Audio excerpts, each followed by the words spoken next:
Shalom, damai sejahtera Tuhan bagi kita semua, kita yang bisa hadir bersama beribadah secara onsite ataupun kita yang ada di ruangan rumah kita masing-masing secara daring, kiranya kita bisa terus memberi kesempatan-kesempatan baik. Tadi Lose Mejun sempat mengatakan puji Tuhan untuk waktu dan kesempatan, karena waktu belum tentu bisa kita pakai menjadi kesempatan.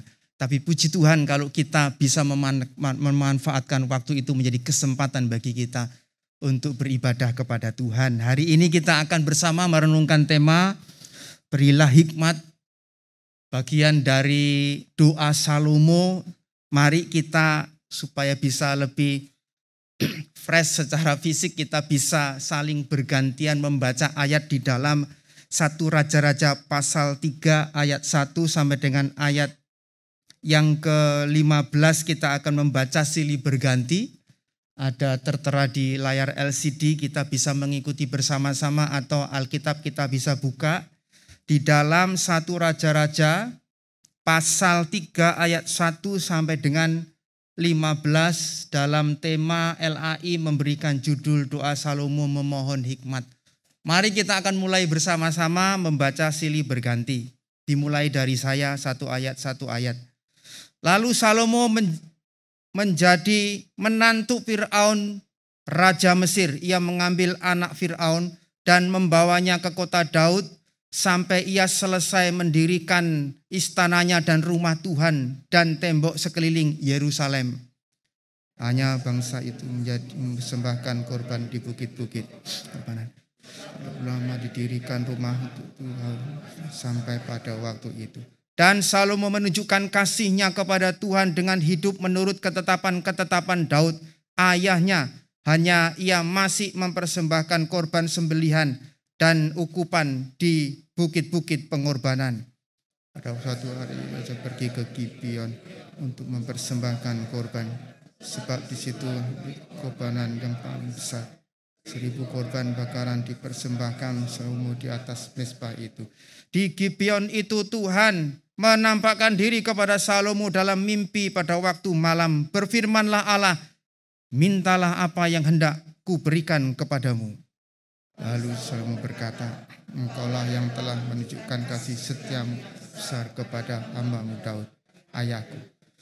Ia hidup di dalam kesan yang jujur terhadap engkau. Dan engkau telah menjamin kepadanya kasih setia yang besar itu dan memberikan kepadanya seorang anak yang diduduk di tangannya pada hari ini. Maka sekarang ya Tuhan Allahku, engkaulah yang mengangkat hamba-Mu ini menjadi raja menggantikan Daud ayahku, sekalipun aku masih sangat muda dan belum berpengalaman. Demikianlah hamba-Mu ini berada di tengah-tengah umat-Mu yang kau pilih, suatu umat yang besar, yang tidak terhitung dan tidak terkira banyaknya. Maka berikanlah kepada hamba-Mu ini hati yang faham menimbang perkara untuk menghakimi umat-Mu dengan dapat membedakan antara yang baik dan yang jahat. Sebab siapakah yang sanggup menghakimi umat-Mu yang sangat besar ini? Lalu adalah baik di mata Tuhan bahwa Salomo meminta hal yang demikian. Jadi berfirmanlah Allah kepadanya, oleh karena engkau telah meminta hal yang demikian dan tidak meminta umur panjang atau kekayaan atau nyawa musuhmu, melainkan pengertian untuk memutuskan hukum. Maka sesungguhnya aku melakukan sesuai dengan permintaanmu itu. Sesungguhnya aku memberikan kepadamu hati yang penuh hikmat dan pengertian, sehingga sebelum engkau tidak ada seorang pun seperti engkau, dan sesudah engkau takkan bangkit seorang pun seperti engkau. Dan juga apa yang tidak kau minta, aku berikan kepadamu, baik kekayaan maupun kemuliaan, sehingga sepanjang umurmu takkan ada seorang pun seperti engkau di antara raja-raja. Dan jika engkau hidup menurut jalan yang kutunjukkan dan tetap mengikuti segala ketetapan dan perintahku, sama seperti ayahmu Daud, maka aku akan memperpanjang umurmu. Lalu terjagalah Salomo, ternyata ia bermimpi. Sekembalinya ke Yerusalem, berdirilah ia di hadapan tabut perjanjian Tuhan, dipersembahkannya korban-korban bakaran dan korban-korban keselamatan. Kemudian ia mengadakan perjamuan bagi semua pengawalnya. Amin. Bapak Ibu, Saudara yang kasih Tuhan, panjang bacaan kita, tapi sangat penting untuk kita boleh cermati bersama-sama. Hari-hari ini, 1-2 hari ini kita sangat prihatin sekali Bapak Ibu Saudara yang kasih Tuhan, karena info kabar tentang sebuah pembunuhan. Pembunuhan yang diduga dilakukan oleh orang yang bernama Christian Rudolf Tobing. Kalau kita mengikuti berita itu ya, yang ternyata mengaku sebagai pendeta muda Bapak Ibu Saudara yang kasih Tuhan, yang membunuh rekannya dalam usia yang sama 36 tahun. Ini masih diselidiki, kasusnya masih diselesaikan. Dengan motif yang sudah terungkap di awal ini karena adanya sakit hati dikhianati oleh rekannya ini. Sakit hati karena apa? Karena rekannya yang perempuan yang dibunuh ini pernah foto bareng dan pernah jalan bareng dengan seseorang yang dibenci sama dia atau menjadi musuhnya. Jadi itu menjadi sakit hati yang dipendam, kemarahan yang terpendam, sampai pada akhirnya ia berencana untuk membunuh rekannya ini dan berhasil membunuh yang cewek ini di apartemennya begitu. Kalau kita melihat bagaimana dia mendorong, dimasukkan di troli sambil senyum di CCTV live begitu ya, sangat prihatin sekali dengan kejadian ini Bapak Ibu, apalagi ada embel-embel dia pendeta muda. Orang bisa mengambil keputusan sangat fatal seperti ini Bapak Ibu Saudara yang dikasihi oleh Tuhan. Bisa gelap mata karena sudah tidak lagi dapat berpikir dengan jernih, berpikir dengan benar, apalagi menuju bijaksana. Maka bisa karena tersulut sakit hati seperti itu. Atau mungkin tersulit oleh amarah. Atau mungkin kita bisa punya ambisi-ambisi kita yang lain. Maka kita bisa mengambil keputusan dalam hidup ini fatal dan bisa keliru Bapak Ibu Saudara yang kasih Tuhan. Manusia di zaman yang sekarang ini, kita hari ini dengan problem kita yang sangat kompleks, yang rumit, bertumpuk-tumpuk begitu ya, dan dihadapkan pada kenyataan diri kita ini adalah seorang yang memiliki kelemahan, seorang yang tidak cakap, seorang yang banyak kekurangan, sehingga mau tidak mau sebetulnya firman Tuhan itu sangat penting supaya kita bisa menerima hikmat dari Tuhan. Hikmat sangat kita butuhkan di hari-hari ini Bapak Ibu Saudara yang dikasihi oleh Tuhan. Maka biarlah menjadi penghiburan bagi kita, pesan singkat pada renungan kita hari ini bahwa Allah itu akan memberikan hikmat dan berkat-Nya bagi mereka yang rendah hati mencarinya di dalam firman Tuhan. Saudara yang kasih Tuhan, kita tahu siapa Salomo. Salomo adalah raja pengganti papanya, yaitu Daud. Daud sudah meninggal ya, dia menggantikannya di dalam usia yang masih sangat muda. Memang tidak begitu jelas Bapak, apakah usianya masih, ada yang mengatakan masih di bawah 20-an, ada yang mengatakan antara 20 sampai 30 tahunan. Ini memang tidak begitu sangat jelas secara angka bagaimana usia Salomo saat menggantikan ayahnya. Tapi dia melihat bagaimana Daud ayahnya memimpin negeri Israel pada saat itu. Salomo pasti melihat problematika, persoalan-persoalan yang bermunculan ketika ayahnya menjadi raja pada saat itu. Tapi dia juga paham bahwa semua keberhasilan dari Daud itu karena pertolongan dari Tuhan. Karena belas kasih Tuhan. Keberhasilan ayahnya itu adalah karena Tuhan.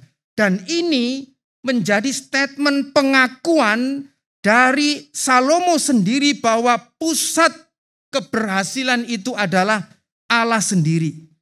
Ini adalah pusat pengakuan juga dari Salomo yang menyadarkannya bahwa seorang manusia, baik sekalipun sebagai seorang raja yang berkuasa, yang memiliki harta, yang memiliki segala-galanya, tetap adalah seorang yang harus bergantung kepada Tuhan di dalam perjalanan hidupnya. Bapak Ibu sering kasih Tuhan, belum lagi dia melihat problem yang terjadi di dalam dirinya sendiri. Dia melihat dirinya yang lemah, dirinya yang masih muda dikatakan dia, belum berpengalaman sebagai seorang raja. Ia tahu bahwa ia diposisikan itu sebagai penentu dari keputusan-keputusan yang sangat krusial. Menjadi hakim untuk memutuskan sesuatu yang menyangkut kelangsungan hidup rakyatnya. Bahkan menyangkut soal kematian dan kehidupan bagi rakyatnya. Dia tahu itu hal yang tidak mudah dan dia sadar dirinya yang masih muda. Dirinya yang belum berpengalaman. Salomo menyadari bahwa dirinya memerlukan pertolongan Tuhan untuk mengemban jabatan ini. Kekuatannya, pengetahuannya, dan juga kepandaiannya itu tidak berarti apa-apa jika dia tidak disertai dengan hikmat Tuhan untuk mengambil keputusan sebagai seorang raja. Ini adalah problem di dalam diri Salomo sendiri yang ia sadari, Bapak Ibu. Belum lagi dia melihat rakyat yang akan dia pimpin. Bukan rakyat yang muda, dia katakan banyak jumlahnya dalam pandangan waktu itu. Dia tahu bahwa bangsa Israel itu juga bukan bangsa yang gampang. Problem terjadi, gesekan antara suku yang satu dengan yang lain itu bisa terjadi. Dan bahkan di dalam keluarga Daud sendiri terjadi perpecahan. Gara-gara soal siapa yang akan mewarisi kerajaan Israel itu. Anak-anaknya saling berebut dan lain sebagainya. Ini mengingatkan bagaimana Salomo tahu kondisi kesulitan ketika dia harus memimpin rakyat pada saat itu. Mengingat bagaimana bangsa Israel adalah bangsa yang tegar tengkuk. Itu terukir di dalam sejarah perjalanan bangsa Israel. Bapak Ibu saudara yang kasih Tuhan, sejak purbakala. Sejak mereka keluar dari tanah Mesir itu wah ceritanya sudah sangat dikenal sekali bagaimana bangsa ini yang tegar tengkuk. Sehingga Musa harus memohon kepada Tuhan, kehadiran Tuhan untuk menyertai Musa, menemani Musa untuk memimpin Israel ini supaya bisa sampai di tempat tujuan begitu. Betapa sulitnya Musa juga melihat bangsa ini. Demikian juga saya percaya Salomo juga dapat melihat kesulitan-kesulitan untuk memimpin bangsa yang tegar tengkuk ini, Bapak Ibu saudara kasih Tuhan. Belum lagi dia tahu bahwa ini bukan soal jabatan raja yang berkuasa, yang berotoritas, yang diberikan semua fasilitas. Ini bukan soal itu. Tapi dia melihat bahwa jabatan sebagai seorang raja ini untuk menggembalakan umat Tuhan. Supaya umat Tuhan ini bisa berjalan dengan baik. Salomo tahu bahwa kepemimpinannya itu bukan soal sekedar otoritas, Bapak Ibu. Sewenang-wenangan, kuasa yang besar sebagai seorang raja yang dapat ia gunakan. Bukan, namun juga pertanggungjawaban di hadapan Allah untuk menggembalakan umat Allah. Menggembalakan rakyat ini supaya menjadi umat yang diperkenan Tuhan.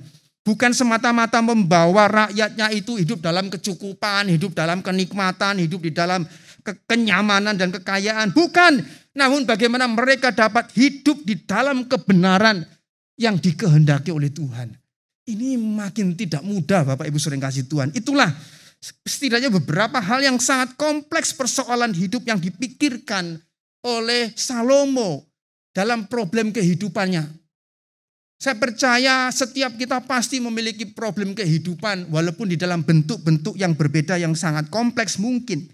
Banyak problem hidup dan hal yang sangat kompleks terjadi di dalam kehidupan kita. Hidup di zaman sekarang ini, Bapak Ibu saudara yang kasih Tuhan, ya salah satunya ya.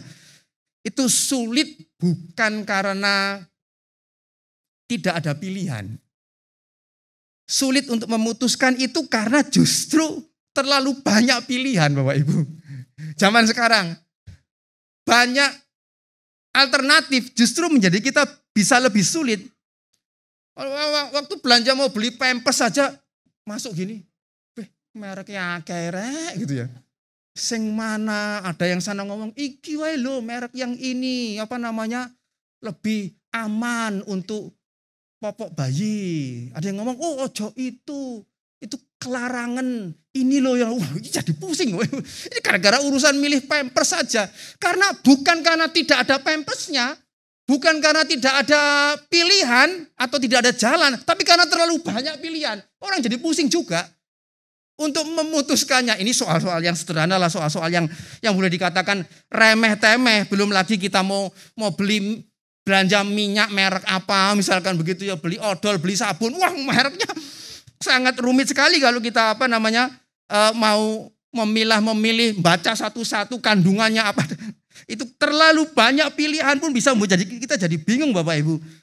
Seperti kita harus lebih pusing lagi menimbang apa yang lebih baik, apa yang lebih worth it begitu ya untuk kita bisa ambil keputusan. Dalam soal yang remeh-temeh pilihannya begitu sangat banyak. Bukan sekali lagi bukan karena tidak ada solusi, tapi banyaknya pilihan, banyaknya alternatif sehingga kita butuh pemikiran dan bijaksana untuk banyaknya merek membuat kita bingung sehingga kita butuh memikirkan lebih lagi. Ini belum pada soal-soal yang lebih berat lain Bapak Ibu, pilihannya juga terlalu banyak. Bagaimana kita menentukan anakku sekolah di mana ya misalkan gitu. Ngambil jurusan apa ya? Terlalu banyak pilihan juga, terlalu banyak sekolah yang menawarkan hal-hal yang terbaik kan kita jadi susah juga, jadi bingung juga untuk menentukannya. Belum lagi soal jodoh yang seperti apa ya, iku ganteng, iku kaya, iki tapi yang ini, pilihannya jadi banyak misalkan gitu ya. Ini dari latar belakang keluarga begini, kalau ini yang lebih mana? Karena pilihannya terlalu banyak sehingga kita juga bisa jadi pusing untuk menetapkan keputusan. Butuh hikmat kan untuk menetapkan itu. Belum lagi soal-soal yang lain, bicara soal bagaimana kita nanti mau usaha yang baru, bagaimana soal pekerjaan dan lain sebagainya. Maka bukan kadang-kadang, kita memang betul-betul memerlukan hikmat untuk memutuskannya Bapak Ibu. Kalau dulu saya di zaman masih kecil, sekolah di desa saya, itu sekolah hanya ada 2. Kalau nggak ke sana, kalau nggak ke negeri ya ke SDK sini, ya itu aja. Sudah nggak pusing untuk menetapkannya. Tapi sekarang, wah itu lebih rumit sekali. Di desa atau pedalaman, itu nggak serumit kita mungkin yang ada di kota yang besar. Apalagi kalau sekolahnya hanya ada 1, SD Impres misalkan, satu-satunya sekolah, ya wis lah. Ya masuk ke situ saja, nggak pusing-pusing. Gitu. Soal jodoh juga dijodohkan orang tua, kan nggak rumit. Soal pekerjaan ya marisi pekerjaan orang tua, jadi petani ya ikut jadi petani, ya itu nggak terlalu rumit. Karena apa? Nggak ada terlalu banyak pilihan. Kalau pilihannya cuma 1 ya sudah, sederhana kan gitu. Jadi pilihan banyak pun membuat kita jadi perlu bijaksana Bapak Ibu Saudara yang kasih oleh Tuhan. Persoalan lain di dalam hidup kita itu bukan hanya soal pilihan yang banyak. Tetapi yang lebih memusingkan kadang-kadang itu adalah ketika kita diperhadapkan kepada sebuah persimpangan. Mungkin jalan bercabang atau pertigaan atau perempatan atau perlimaan lah ya terserah. Tapi kita melihat keputusan sini atau keputusan sini itu sama-sama pertimbangannya itu baik. Sama-sama punya argumentasi. Sama-sama ada plus dan minusnya. Ini tidak gampang juga Bapak Ibu ketika kita diperhadapkan kepada persimpangan hidup untuk mengambil keputusan yang seperti ini. Ini bukan lagi soal memilih merek air mineral yang akan kita beli apa bukan. Ini soal kebingungan kita, bijaksana yang kita butuhkan untuk memutuskan antara 1, 2, 3 ataupun 4 hal yang sama-sama memiliki argumentasi yang baik untuk kita ambil keputusan. Itu juga tidak mudah Bapak Ibu. Misalkan contoh yang ekstrim aja misalkan ya. Andaikan suami atau istri berzina misalkan. Datang ke pendeta Erin. Kak, ini cerai atau diampuni lanjut? Bingung Kak Erin? Ya diserahkan hambatan bingung. Saya sendiri bingung. Kan gitu. Mau cerai ya ada argumentasinya dalam Alkitab misalkan begitu. Enggak apa-apa. Tapi masuk kita, ya wes cerai aja. Masa gitu kan? Enggak juga kan gitu.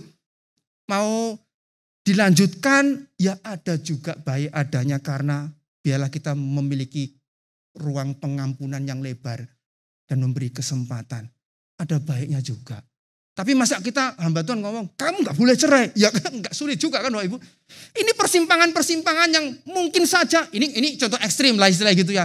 Persimpangan-persimpangan yang mungkin saja akan kita hadapi sehingga kita menimbang memilih kiri atau kanan oke, kiri oke, kanan jelek, kiri juga jelek. Itu hal yang tidak mudah di dalam kehidupan kita Bapak Ibu Saudara Tuhan. Kita bingung juga memilih antara pekerjaan Tapi keluar kota, jauh dari keluarga. Ya apa? Tapi ini lebih besar. Apa namanya salarinya? Kalau di sini, waduh ini pas-pasan. Mau meninggalkan tapi keluarganya bagaimana? Mau tetap di sini saja dengan keluarga tapi ini kesempatan baik. Gak gampang Bapak Ibu. Itu hal-hal yang tidak bisa langsung, Kak, ini gimana Kak? Waduh, hamba Tuhan bingung juga dalam persoalan pertimbangan ini Bapak Ibu. Tidak gampang di dalam menetapkan persimpangan-persimpangan kehidupan kita. Belum lagi soal yang mungkin muda-muda. Ini aku berhenti sekolah atau lanjut studi ya. Nah aku berhenti sekolah, papaku ngasih aku modal untuk usaha.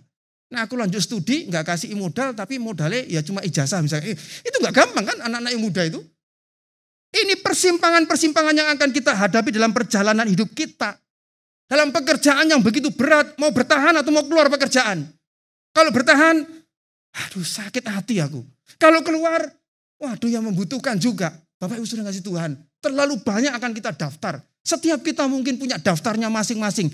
Persimpangan-persimpangan jalan kehidupan kita yang membutuhkan hikmat dari Tuhan.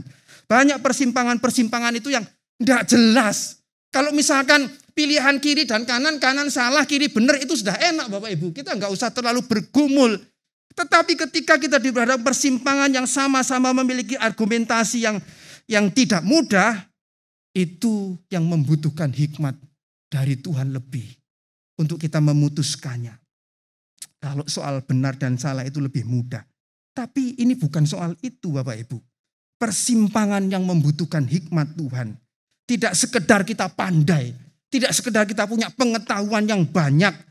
Namun bagaimana kita bisa memiliki tujuan yang benar. Tindakan yang tepat.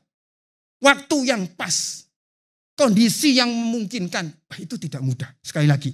Banyak orang yang pintar. Tapi tidak bijak. Terlalu banyak. Indonesia yang profesor, doktor, dan lain-lain itu terlalu banyak. Tapi yang tidak bijak juga banyak. Tidak berhikmat. Banyak sekali kegagalan untuk mencari hikmat. Karena apa? Karena hanya berpusat kepada ambisi dirinya. Berpusat kepada keinginan dirinya saja. Sehingga keputusan-keputusan itu didasarkan kepada kemauan diri sendiri semata.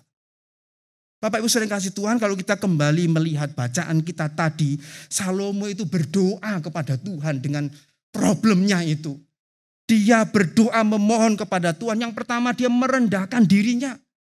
Tuhan, aku nih masih muda, aku nih gak cakap, aku nih gak berpengalaman Tuhan. Aku masih sangat muda dan belum berpengalaman. Dia merendahkan dirinya di hadapan Tuhan. Dan kita melihat bagaimana apa yang dimintanya itu begitu sangat bernilai dibandingkan yang lain. Dia memohon pengertian, memohon hikmat dari Tuhan supaya dia bisa bijaksana di dalam memutuskan perkara-perkara di dalam kepemimpinan kerajaannya.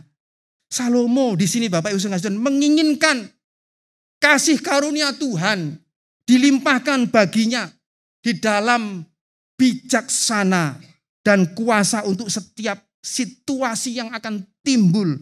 Dia bisa memutuskan dengan benar di hadapan Tuhan. Wah, ini permintaan yang luar biasa Bapak Ibu. Di hadapan Tuhan.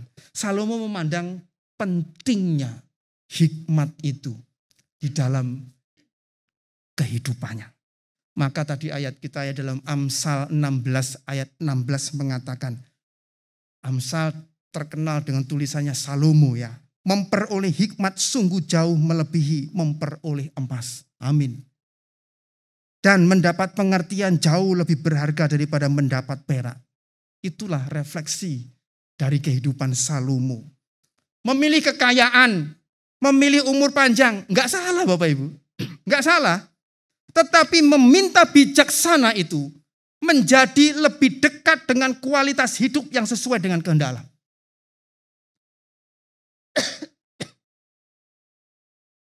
Dan dengan kasih karunia Tuhan, maka Allah akhirnya memberikan itu hikmat dan plus tambahan-tambahannya. Yang tidak engkau minta pun Salomo, aku kasih. Bayangkan Bapak Ibu. Enggak diminta pun Tuhan kasih kok. Enggak kita pikirkan Tuhan pun kasih kok. Tapi kita tahu apa yang paling bernilai yang perlu kita minta di hadapan Tuhan melalui teladan Salomo ini. Hikmat. Untuk mengatur kehidupan kita ini. kita tahu bahwa setelah perikop ini judulnya adalah hikmat Salomo pada waktu memberi keputusan ketika dua orang perempuan sama-sama mengaku mama dari seorang bayi. Disitulah akhirnya ditunjukkan secara gamblang bagaimana Salomo menyatakan hikmat di dalam pengadilan perkara pada saat itu. Jadi hikmat itu bukan sekedar analisa masalah begitu ya. Mungkin juga analisa kesulitan. Dampak-dampaknya nanti apa begitu. Bukan sekedar itu Bapak Ibu. Tetapi dapat membaca situasi. Dan menggerakkan kita itu di dalam pertolongan Tuhan untuk bersikap dengan benar. Berespon dengan benar. Mengungkap kebenaran sehingga memimpin pada keputusan yang tepat. Salomo mampu mengorek apa yang ada dalam hati dan benak dua orang wanita yang sama-sama mengaku mama dari seorang bayi itu. Kalau kisah selanjutnya itu. Sehingga dia tahu apa nilai dan apa sesungguhnya yang menjadi pikiran kedua orang ini. Bapak Ibu Saudara yang kasih oleh Tuhan, kita juga perlu melihat di dalam kehidupan Tuhan Yesus bagaimana Tuhan Yesus waktu menghadapi kesulitan. Hikmatnya bijaksana. Pada saat dia harus menghadapi orang-orang yang memusuhinya. Pada saat dia berhadapan dengan muridnya yang lemah, yang gak beriman. Tetapi sekaligus suatu saat dia berhadapan dengan muridnya yang terlalu overconfidence. Terlalu percaya diri. Tuhan memiliki hikmat untuk merespon orang-orang yang seperti itu. Dia tahu kapan dia berbicara. Dia tahu kapan dia berhenti berbicara dan tidak berbicara. Dia tahu kapan dia mendengar. Dan dia tahu kapan dia akan memberikan kalimat-kalimat yang penting. Itu membutuhkan hikmat Bapak Ibu. Membutuhkan hikmat. Hikmat yang tertinggi yang sudah dilakukan oleh Kristus Yesus. Yang rela merendahkan dirinya. Justru dia ditinggikan. Yang rela untuk menjadi hina. Justru dia dimuliakan. Dan rela untuk dianggap kalah di atas kayu salib. Justru itu menjadi kemenangan bagi banyak orang. Hikmat-hikmat seperti ini tidak muncul dari dunia Bapak Ibu. Bagaimana dengan kita sebagai orang percaya memandang hikmat ini? Kita sangat membutuhkan hikmat di dalam banyak hal Bapak Ibu. Waktu kita didik anak aja lah ya. Waktu didik anak. Rasanya tidak cukup Bapak Ibu. Hanya menjadikan mereka itu pintar dan berprestasi. Rasanya kok nggak cukup. Yang akhirnya targetnya ya hanya menempatkan mereka punya posisi-posisi yang elitis ke depan. Ya apa bedanya kita dengan hikmat dunia sana Bapak Ibu? Rasanya kok nggak cukup. Kita perlu pikirkan kembali bagaimana mereka menjadi berhikmat. Anak-anak kita. Mengetahui untuk apa mereka hidup. Tujuan hidup mereka apa? Kita perlu memastikan bahwa mereka adalah anak-anak yang hatinya itu takut akan Tuhan. Kita perlu memastikan apakah mereka itu adalah anak-anak yang mengasihi Tuhan. Yang mengasihi gerejanya. Yang mengasihi Injil Tuhan. Ya kecuali itu Bapak Ibu kita hanya digait oleh prinsip-prinsip dunia di luar sana untuk menempatkan diri anak-anak kita nanti pada level-level tertentu. Di dalam strata masyarakat dan itu bukan tujuan panggilan Injil bagi kehidupan orang percaya. Kalau itu tambahan ya puji Tuhan. Mari mohon hikmat Allah. Dan puji Tuhan kalau Allah berjanji memberikan hikmat bagi yang mencarinya. Dalam Yakobus pasal 1 ayat 5 dicatatkan, tetapi apabila di antara kamu ada yang kekurangan hikmat, hendaklah ia memintakannya kepada Allah yang memberikan kepada semua orang dengan murah hati dan dengan tidak membangkit-bangkit, maka hal itu akan diberikan kepadanya. Mohon Tuhan memberikan hikmat kepada kita. Tetapi ketahuilah Bapak Ibu Saudara yang kasih Tuhan, tidak semata-mata bim salah bim begitu saja. Dari pihak kita dalam Mazmur 19 ayat 8 mengatakan Taurat Tuhan itu sempurna. Menyegarkan jiwa. Peraturan Tuhan itu teguh. Memberikan hikmat kepada orang yang tak berpengalaman. Hikmat itu kemudian dikaitkan dengan firman Tuhan. Dikaitkan dengan Taurat Tuhan yang sempurna. Maka selalulah mengenal Allah dan kebenarannya. Kita melihat Tuhan Yesus waktu berhadapan dengan orang-orang Farisi waktu masih kecil itu, Bapak Ibu kasih Tuhan. Itu dia belajar Taurat. Dan tercatat di dalam Lukas 2 ayat 52 mencatatkan bahwa sejak kecil itu Tuhan Yesus kemudian bertumbuh di dalam pembelajaran Taurat itu dalam konteksnya dan dia makin berhikmat. Apa yang ingin dikatakan di sini Bapak Ibu sekalian Tuhan? Kalau hikmat itu berharga, kalau hikmat itu mulia, kalau hikmat itu penting, kalau hikmat itu sangat dibutuhkan, maka kita perlu sungguh-sungguh mencarinya dengan rendah hati melalui kebenaran firman Tuhan. Ya, tapi kadang ada yang rada aneh Bapak Ibu ya. Agak aneh. Di dalam gereja atau dimanapun, kita anggap hikmat itu sangat berharga. Melalui firman Tuhan dan kebenaran yang dapat menuntun kita kepada hikmat. Tapi ya tidak tertarik begitu loh sama sekali dengan belajar Alkitab. Dengan pemahaman Alkitab mungkin. Dengan saat teduhnya. Wah yang benar saja Bapak Ibu. Mau kemana kita kan begitu. Bagaimana kita dapat mengharapkan hikmat Allah itu memenuhi kehidupan kita. Jika kita sendiri tidak direndam dalam firman Tuhan itu. Hati kita tidak dibacem dengan firman Tuhan itu. Maka kita sekali lagi akan digait oleh hikmat-hikmat dunia sana. Yang ujung-ujungnya keputusan di dalam mengambil pertimbangan itu. Ujung-ujungnya hanya soal pertimbangan uang. Soal pertimbangan harga diri kita mungkin. Soal pertimbangan sukses. Soal pertimbangan-pertimbangan yang lain. Bahkan dalam pertimbangan yang sangat negatif. Pertimbangan kegagalan. Pertimbangan sakit hati. Pertimbangan ketakutan, ya itu saja yang akan terus menguasai kehidupan kita. Maka kita mengerti sekarang kenapa Alkitab mencatat di dalam Amsal 1 ayat 7 bahwa takut akan Tuhan adalah permulaan dari hikmat atau pengetahuan.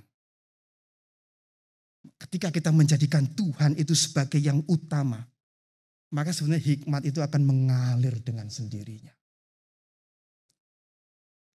Saya mengalami problem juga waktu anak kedua saya sakit dulu itu ya. Dengan istri. Oh bimbang Bapak Ibu. Bimbang. Ini pengobatannya kayak waduh ini ya. Mau jalan terus. Atau berhenti. Yaitu ya sama-sama bisa merasa bersalah Bapak Ibu. Kalau jalan terus. Sampai berapa? Kan gitu. Kalau berhenti. Mosok sih wong tua kok. Kayaknya upayane. Kan gitu. Tidak gampang loh. Dalam persoalan-persoalan tertentu. Kami belajar untuk Tuhan kami tidak mau bergantung kepada keinginan kami. Keinginan orang tua. Biarlah keputusan apapun menyadari semua bukan karena bergantung pada kemampuan saya. Kekuatan saya. Bahkan kekuatan gereja. Dan bahkan kekuatan medis dan lain sebagainya. Apapun Tuhan, kami belajar nothing tulus. Tuhan, Engkau segala-galanya. Dialah penentu. Dialah tempat kami bergantung. Dan kami belajar itu Bapak Ibu. Kalau kita menjadikan Kristus sebagai raja di dalam kehidupan kita. Waktu kita menghadapi persimpangan-persimpangan itu, kita bisa tetap merasakan damai dan tidak meronta-ronta. Bahkan bisa mengambil keputusan tanpa harus sakit hati dengan yang lain.